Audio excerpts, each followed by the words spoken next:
What's the deal with the face in Origin? What does it represent? Or whom? That's what we'll theorize in today's small video. Straight to the point, although you may have already gotten the point by just seeing the thumbnail. My previous theory was that the golden and silver face were related to N and M, the golden and silver consoles.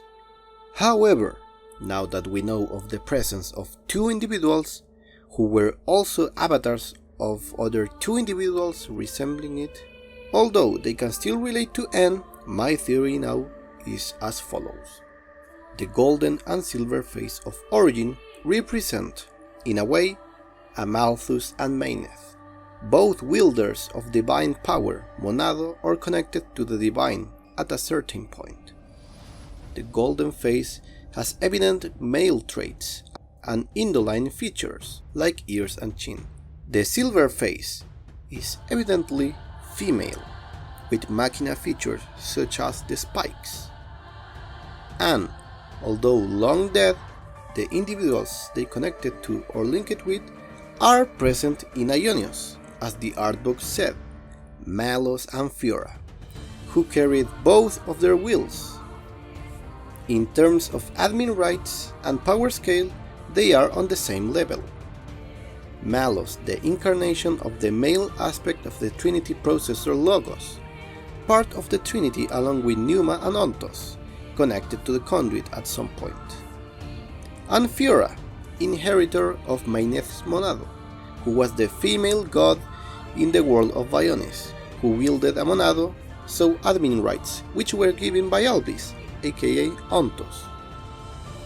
According to what we can deduce of Origin's inner workings by the book, Albis was the general main administrator. However, he recognized others who were in contact with a monado as additional or complementary administrators or avatars. He considered all of them in the same level. Many aspects of Xenoblade 3 were based on the theme of two opposites, two complementary parts, Agnus and Kebes, male and female, joining in unity.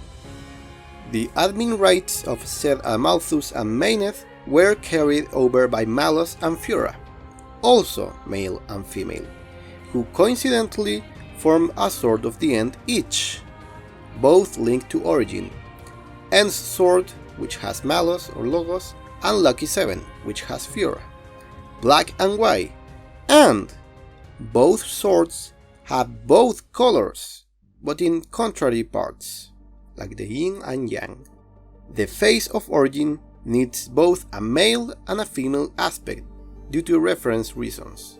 But, you may notice, the right golden face half was manufactured in Bionis, and the silver half in Allrest?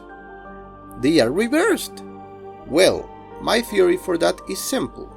For the Origin system, AI or inner workings to have an easier time to recognize the other half and the correct docking position, Bionis built the Amalthus face based on the description the World of Allrest gave them. Same on the other side, building the Maineth face with the machina features based on the description. So, the half of Origin in Allrest recognizes the face of Amalthus when coming into contact and vice versa. Of course, nothing to back this up, could just be a mistake by the developers. Anyways, the face fuses with the face, and the bottom circle fuses with the other bottom circle. Pattern recognition. It all goes back to the concept of the Revis, the ultimate goal of alchemy's great work, plus other religions and mythology that had similar stuff and converge. From Latin, res bina, however you pronounce it, meaning double matter, a primordial being, which is both male and female, as seen in their bodies or two heads, symbolizing the prima materia, the original substance, sometimes represented as the sun, male, and the moon, female, coinciding with the colors, the union of opposites to be perfect, closer to the divine, the original being from which the others derive, as it was created by God upon its image. But, by being almost perfect and powerful and close to it, God, in fear, split the rabbis in two halves, what we know today as male and female. Independently, they were weaker and imperfect, but some traces of memories of their original essence remained, an innate instinct to reunite. In other words, the merge, the reunion of two opposite halves, of two opposite complementary parts, to reach the perfected form, and closer to the divine. The marriage of the sun and the moon under the eclipse is said to produce the rebis, or the philosopher's stone, allegory for the alchemical process, which includes death and rebirth.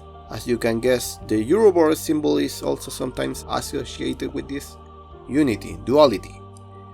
Matter and spirit are never gone, but change shape in a constant cycle of destruction and recreation.